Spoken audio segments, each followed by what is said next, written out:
Now, remember, be gentle. Kind. Charming. Sweet. And when she opens the door, give her a dashing debonair smile. Come, show me the smile.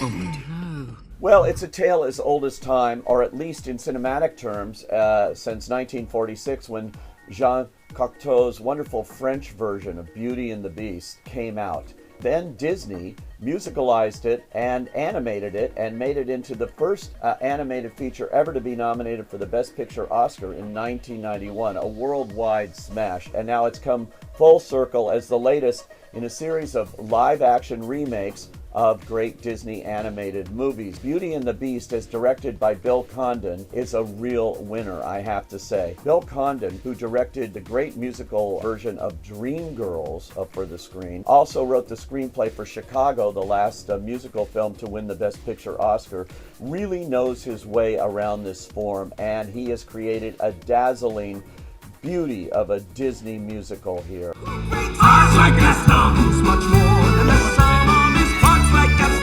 As a specimen, yes, an intimidating. Gaston! Now, sure, it's familiar. It has all those great songs from Alan Menken, the late Howard Ashman, and Tim Rice. All those songs we know. Be Our Guest, which has been turned into a wild production number here, just as it was in the animated version. But to see it come to life here in this form is really something to behold. Condon really knows his musical history and movie musical history, and he brings that all to the table here. The characters are all here. There's Belle, of course, our leading young lady here who lives in this village with her father, played by Kevin Kline. He gets into a bit of trouble, winds up being held by the Beast. Now, the Beast was a handsome young prince who was cursed by a sorceress passing through town and banished essentially to live alone in his castle, full of self-loathing and doubt. But he does wind up with Belle's father there. She comes to right that wrong and winds up switching places, so she becomes the captive there for the Beast. Their relationship is very tenuous, obviously, at first, but we all know where it leads into this very kind of romantic encounter. It reminded me a bit of The King and I in that sense, and it's got other winks to other musicals. At one point, where Belle is running up a hill, I thought she was going to twirl around and start singing The Sound of Music. But I love that. I love movie musicals, and this one clearly does too. Look, there she goes, that's going strange, no question. Dazed and distracted, can't you tell?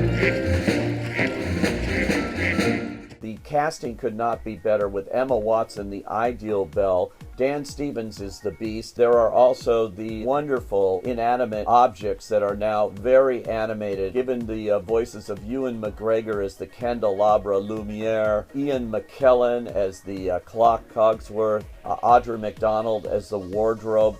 Look at that cast. Wow, this has really been filled with the best of the best, and they really deliver down the line. The villain of the piece is played by Luke Evans, and that's Gaston.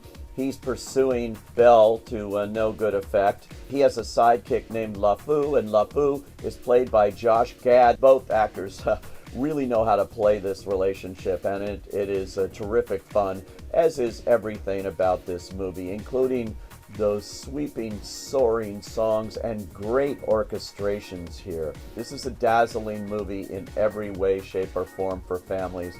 I'm so glad it's back. If you've seen the animated film, you're definitely going to want to see this one to see what they've done. It is not a disappointment in any way. I say, go.